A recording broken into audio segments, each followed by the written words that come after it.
تو حاضر ہوں ایک نئی ویڈیو کے ساتھ۔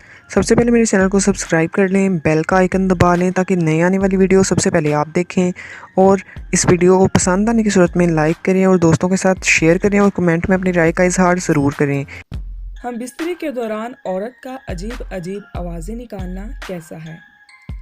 ناظرین، ایک بھائی کا سوال ہے کہ ہم بستری میں عورت کا آوازیں نکالنا کیسا ہے، جبکہ یہ عمل خاموش رہ کر بھی ہو سکتا ہے، اس لیے کہ اس کام سے عورت کو لذت ملتی ہے۔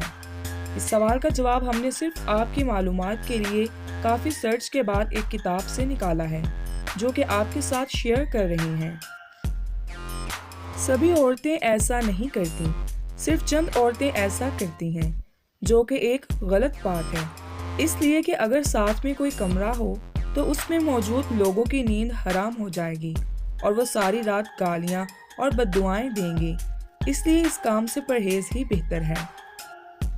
اکثر دوست احباب یہ غلطی کرتے ہیں کہ ہم بستری یعنی جمع کرنے کے فوراً بعد ہی ٹھنڈا پانی پی لیتے ہیں، جس کی وجہ سے ان کی صحت کے خراب ہونے کا کافی خطرہ بڑھ جاتا ہے۔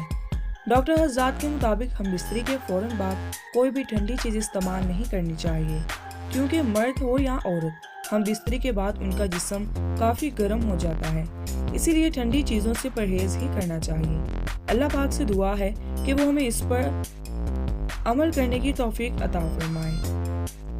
ہم بستری کرنے کے فوراً بعد سونا نہیں چاہیے، کیونکہ جسم پر غلاظت وغیرہ لگی ہوتی ہے، جسے کوئی کپڑا لے کر اچھی طرح صاف کر لینا چاہیے، اور اس کے بعد واش روم میں جا کر عضو خاص کو بھی تازہ پانی سے اچھی طرح دھو لینا چاہیے، تاکہ تمام جراثیم ختم ہو جائیں اور آپ سکون کے ساتھ سو سکیں۔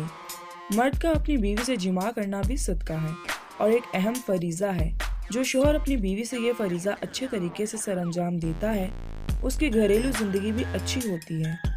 دوستو، عورت کی ایک فطرت ہے کہ وہ جذباتی اور جلد لذت لینے کی وجہ سے مرد کے چھونے سے اپنے آپ پر قابو نہ پاتے ہوئے بھی کبھی کبھار نازیبا آوازیں نکالنے لگتی ہیں۔ ویڈیو پسند آئی ہے تو لائک کریں، شیئر کریں۔ انشاءاللہ ہم اسی طرح آپ لوگوں کے لیے اچھی اور انفارمیٹیو ویڈیوز لاتے رہیں گے۔ اللہ حافظ۔